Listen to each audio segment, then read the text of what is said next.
Science. 5. Essentials for life. 5. Essentials for life. In this chapter, you will learn about the uses of air, the atmosphere and its layers, the composition of air and its uses, the properties of air by experimenting, the simple process of removal of impurities from water.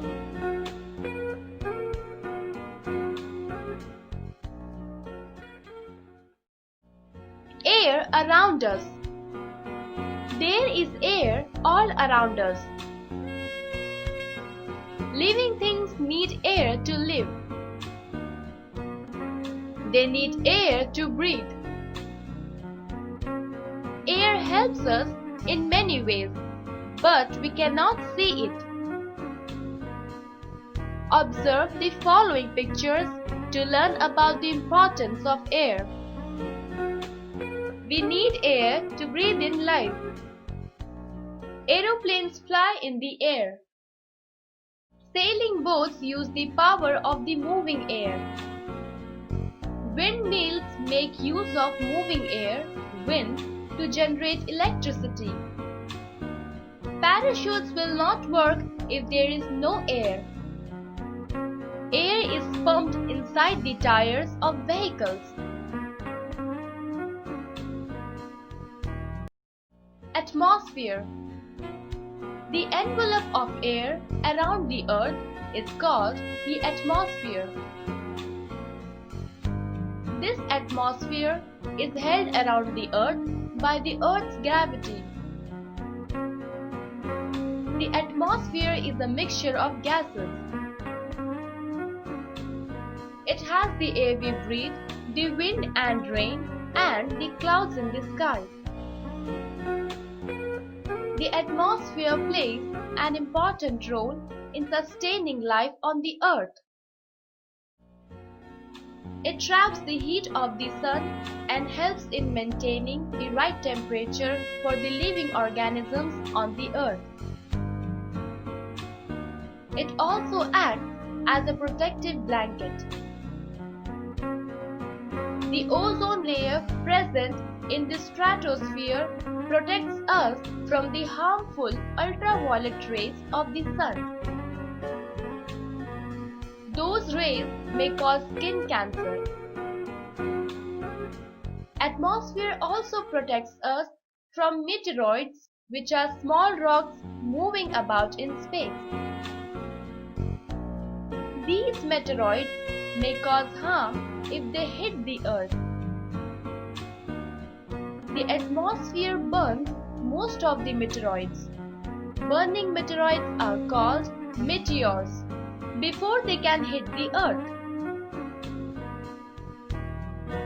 Layers of atmosphere. The atmosphere is divided into 5 layers. Troposphere. It is the lowest layer of the atmosphere. This layer contains about 80% of all the air of the atmosphere. All weather changes take place in it. Stratosphere. Stratosphere lies above the troposphere. There is no air in the stratosphere. Clouds are rare in this layer, and aircraft usually fly in this layer. The ozone layer is a part of the stratosphere. It absorbs the harmful radiations from the sun. Mesosphere. This is the 3rd layer above troposphere and stratosphere.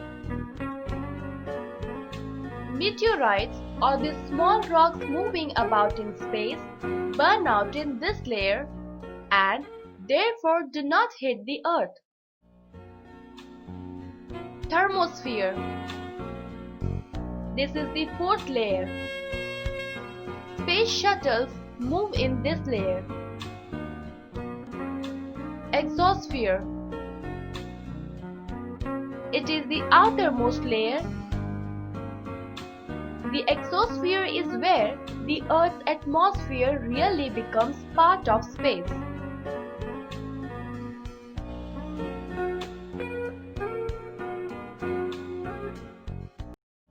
Composition of air. The air we breathe contains a number of gases. The two main gases present in the air are nitrogen and oxygen. Air consists of about 78% nitrogen, 21% oxygen, and less than 1% of argon, carbon dioxide, and other gases. It also contains water vapor, dust, and smoke. The percentage of dust, smoke, and water vapor in the air is different at different places. Oxygen. The most important gas for living beings is oxygen. Plants, animals, and human beings need oxygen for respiration. Oxygen helps in combustion, the burning of materials. Nitrogen. Nitrogen does not support burning. Its presence in the atmosphere keeps the process of burning under control. Without nitrogen, even small fire would become uncontrollable. Living things do not use nitrogen directly. Plants get nitrogen with the help of bacteria in the soil. Nitrogen is also added to the soil through chemical fertilizers.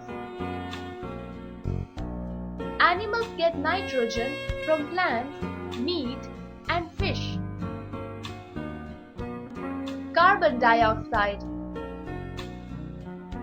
Carbon dioxide is essential for green plants to carry out photosynthesis, the process by which they make their food.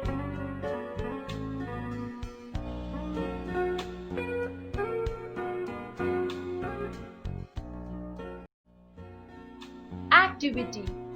To demonstrate the presence of carbon dioxide in air, take a little lime water in a glass or porcelain dish and leave it in the air for a day.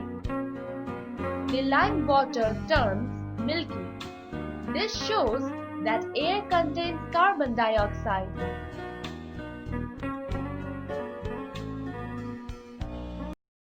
Other gases. Traces of some other gases like hydrogen, ozone, helium, neon, argon, and krypton are also present in the air. Argon is a colorless and odorless gas. It is used in making light bulbs and fluorescent tubes. Neon is also used for glowing and colorful electric lights.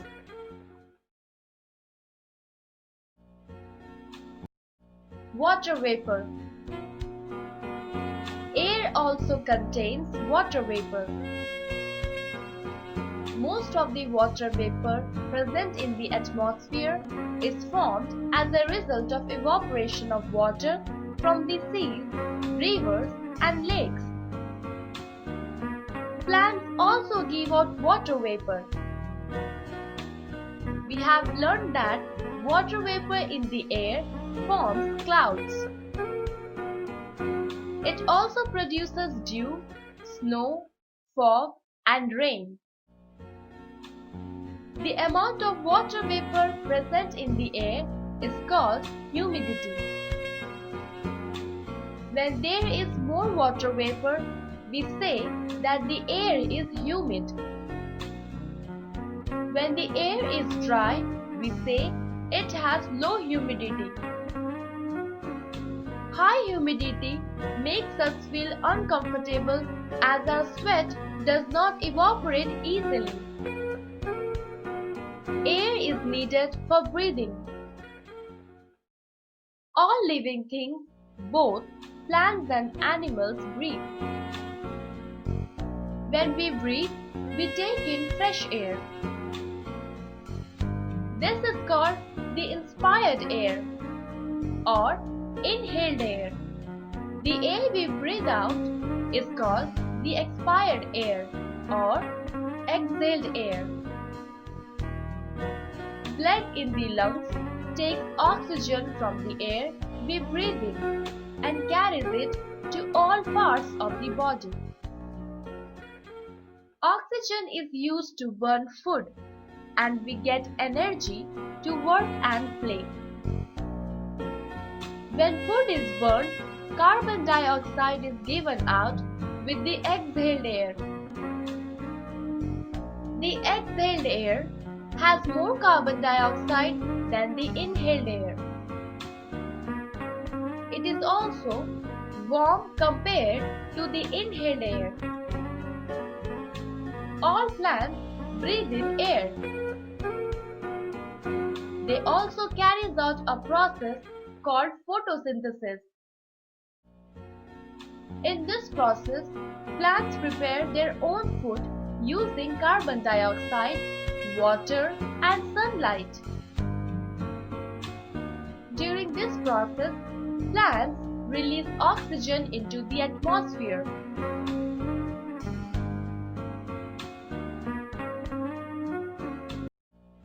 Activity. Take a shoot of the water plant, Hydrilla. Put it in a glass beaker full of water. Cover the plant with a funnel as shown. Now invert a test tube filled with water over the funnel. Place the beaker in the sunlight. Observe the setup after 1 hour. What do you see? After some time, tiny bubbles will be seen rising too in the test tube. If you test it, you will find it to be oxygen.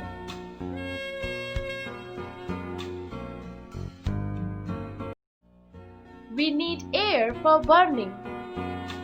Air contains oxygen which we need for burning. Activity. Fix 3 candles on a table and light them.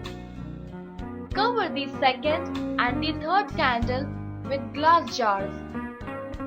The glass jar on the third candle should be smaller than the one over the second. What do you observe? Air is needed for more air allows the candle to burn.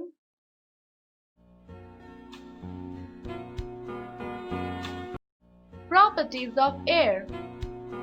Let us learn the various properties of air. Air occupies space. Activity. Try to push a glass upside down into the trough full of water. The water does not go into the glass because the glass is full of air. Now tilt the glass a little. You will see bubbles of air coming out.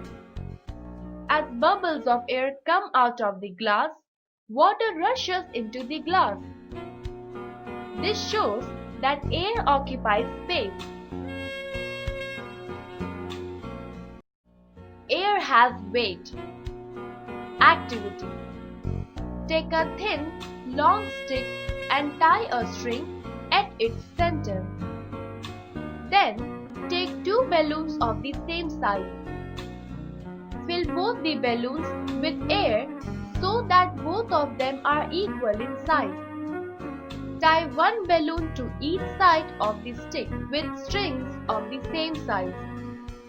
Hold the stick up by the string at its center. You will see that the stick remains straight. Now let the air out of one balloon. When you do this, you will see that the side of the stick with the inflated balloon goes down.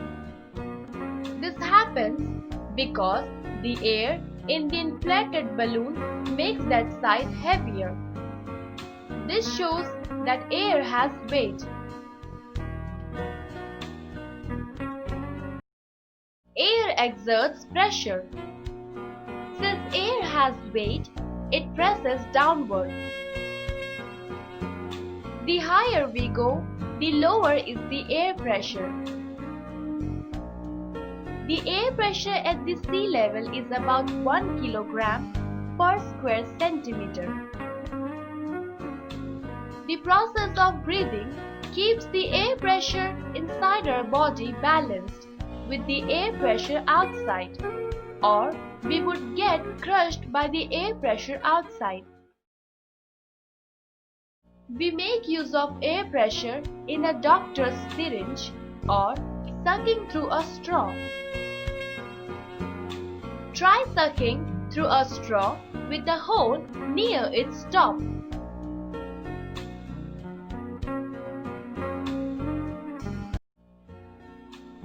Activity: fill a glass with water up to the brim. Place a thin, smooth piece of cardboard on top of the glass. Hold the cardboard with one hand and turn the glass upside down. See that there are no bubbles of air in the glass. Keep holding the cardboard with one hand after you have turned the glass upside down. Now take your hand away gently from the cardboard. You will find that the water and the cardboard do not fall. What prevents the cardboard from falling? It is the air below. The air presses upon the cardboard and the water prevents them from falling. Water also supports life. Like air, water is also essential for life. All living things need water. We need water to drink when we are thirsty. Plants cannot live long without water.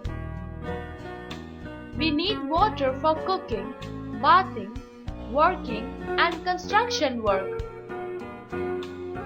It is important for us to drink pure water. The purest form of natural water is rainwater. Rainwater can dissolve substances from the air, collect dirt, certain living and dead things, and other impurities. This water must be purified and made suitable for drinking. You will see that some solids dissolve in water, but others do not.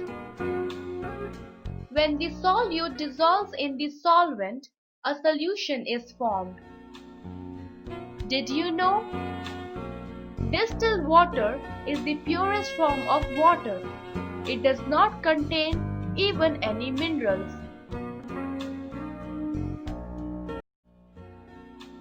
Activity: half-fill a test tube with water and add 2 spoons of salt to it. Observe it minutely. You may repeat this with sugar, sand, copper sulfate, gravel, tea leaves, and talcum powder. What do you observe?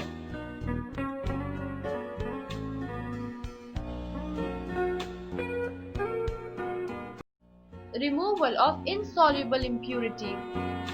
Insoluble impurities such as sand can be separated using sedimentation and decantation or filtration. Sedimentation and decantation. In this method, water is allowed to stand undisturbed in a container. After some time, the insoluble substances, such as mud, settle down at the bottom of the container as sediment. The process is called sedimentation. Then pour the clean water into a separate container. This is called decantation. Filtration. Insoluble impurities are removed by passing the impure water through a filter paper. In filtration, a circular piece of filter paper is taken and folded twice to make a cone. This paper cone is placed inside a funnel. A beaker is placed below the funnel. Then the mixture is poured into the funnel. Sand is retained on the filter paper and clean water comes down into the beaker.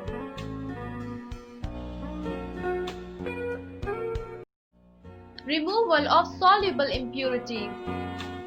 It is more difficult to separate soluble impurities than insoluble ones.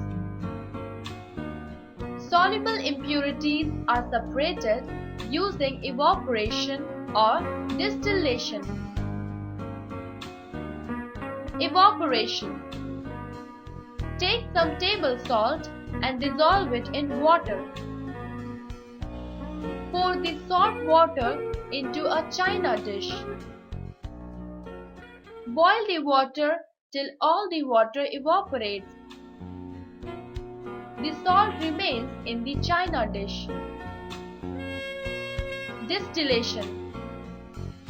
Distilled water is the purest form of water.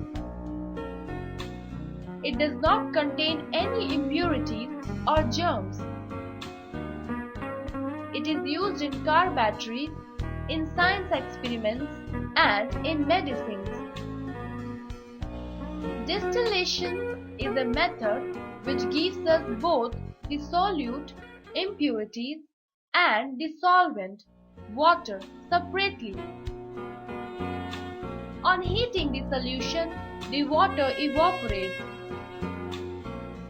It enters the condenser, which is kept cool by the cold water circulating around it.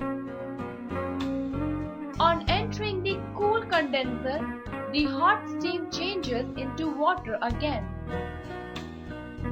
It collects in a flask below.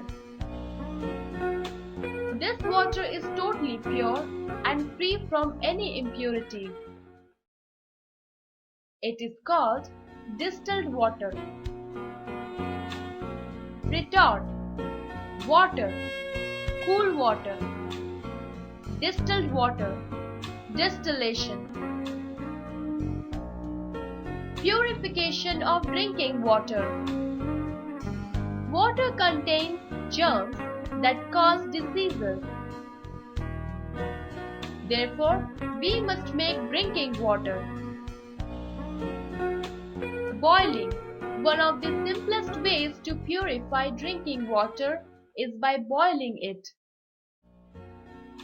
Boiling water for about 10 minutes kills the germs present in water. We can drink it after cooling. Boiled water should be stored in clean and covered pots and bottles. Adding chlorine. Another method of purifying water is by adding chlorine. We can buy chlorine tablets at shops. Adding chlorine tablets in water kills germs and makes the water pure. This process of purifying water is called chlorination. In large towns, the water supplies to the public is filtered and purified. Roundup. Living things need air and water to live. The envelope of air around Earth is called the atmosphere. The atmosphere is divided into 5 layers: troposphere, stratosphere, mesosphere, thermosphere, and exosphere. Air contains of about 78% nitrogen, 21% oxygen, and less than 1% of argon, carbon dioxide, and other gases. Insoluble impurities are separated using sedimentation and decantation or filtration. Soluble impurities are separated using evaporation or distillation. We must drink purified water.